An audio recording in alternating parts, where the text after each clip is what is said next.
តើលោកអ្នកកំពុងស្វែងរក power bank ដែលមានសមត្ថភាពខ្ពស់និងសាក់លឿនគ្រប់ប្រភេទទូរស័ព្ទមែនទេនេះគឺ power bank PX 108ជាជម្រើសដ៏ល្អសម្រាប់អ្នកដែលតែងតែធ្វើដំណើរនិងត្រូវការថាមពលបន្ថែមជាញឹកញាប់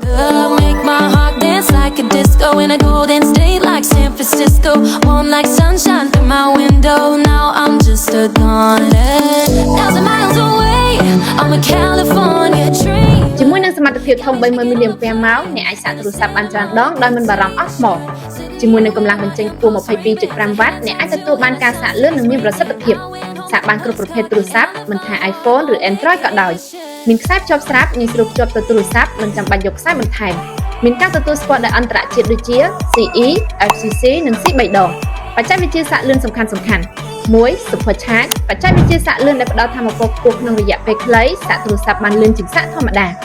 2. Charge Turbo ដកលើការបញ្ចេញថាមពលខ្ពស់ជាបន្ទាន់ដើម្បីសាកថ្មឲ្យបានលឿនពេលអ្នកត្រូវការ 3. Super VOOC បច្ចេកវិទ្យាសាកលឿនរបស់ Oppo ដែលមានល្បឿនលឿនខ្លាំងនិងមានប្រសិទ្ធភាពក្នុងការកាត់បន្ថយកម្ដៅ 4. Quick Charge បច្ចេកវិទ្យារបស់ Qualcomm ដោយប្រើការកែប្រែ volt ជាដំណាក់កាលដើម្បីកាត់បន្ថយកម្ដៅចំណុចទាំងនេះបង្ហាញថា Power Bank PX 108គាំទ្របច្ចេកវិទ្យាសាកលឿនគ្រប់ប្រភេទដូច្នេះវាសមស្របសម្រាប់ទូរស័ព្ទគ្រប់ម៉ាកនិងគ្រប់ប្រភេទ